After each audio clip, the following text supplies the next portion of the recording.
Social మీడియాలో ఒక్క వీడియోతో పాపులర్ అయిన వారిలో సుష్మా భూపతి ఒకరు. రీల్స్ చేస్తూ ఇన్‌స్టాగ్రామ్‌లో పాపులర్ అయ్యారు ఈ అమ్మడు. సోషల్ మీడియాలో ఈమెకు విపరీతమైన క్రేజ్ ఉంది.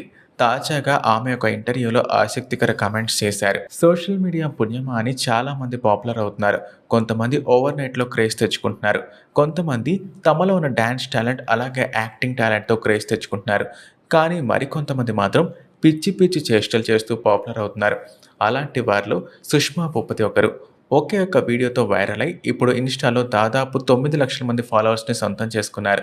సోషల్ మీడియాలో రెగ్యులర్‌గా రకరకాల వీడియోలు చేస్తూ క్రేజ్ సొంతం చేసుకున్నారు.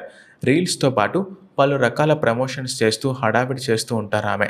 అలాగే ఆమె రకరకాల ఇంటర్వ్యూస్ కూడా ఇస్తుంటారు. తాజాగా ఓ ఇంటర్వ్యూలో ఆమె మాట్లాడుతూ పాపులర్ అవ్వకముందు టీచర్‌గా పనిచేశాను. ఎన్నో కష్టాలు పడ్డాం. నాకు పాప పుట్టిన తర్వాత నేను జాబ్ మానేశా. నా భర్తకి ఫినాన్షియల్ ఇష్యూస్ వచ్చాయి. మేము రోడ్డు మీద పడ్డ సమయంలో మమ్మల్ని ఎవరూ పట్టించుకోలేదు. దాదాపు 2 ఏళ్లు నరకం చూసాం. నాకు 2 పానిక్ అటాక్స్ కూడా వచ్చాయి. మా నాన్న మమ్మల్ని బాగా చూసుకున్నారు. కానీ నేను కష్టాల్లో ఉన్నప్పుడు ఎవరు పట్టించుకోలేదని చెప్పుకొచ్చారు. టైం పాస్‌కి టిక్‌టాక్ వీడియోస్ చేసేదాన్ని. టిక్‌టాక్ తర్వాత ఇన్‌స్టాగ్రామ్‌లో చాలా మందిని చూసి నేను కూడా చేయాలని అనుకున్నాను. వినాయక చవితి రోజు అనుకోకుండా ఓ వీడియో చేశా. దాంతో పాపులర్ అయ్యా అని చెప్పుకొచ్చారు. అలాగే ఆమె మాట్లాడుతూ పాపులర్ అయిన తర్వాత తనకి సినిమా ఆఫర్స్ కూడా వచ్చాయని తెలిపారు. కాకపోతే సినిమా ఛాన్స్ ఇస్తా అని ఒక వ్యక్తి కమిట్మెంట్ అడిగారని తెలిపారు. ఓ వ్యక్తి ఫోన్ చేసి నాతో మాట్లాడాడు.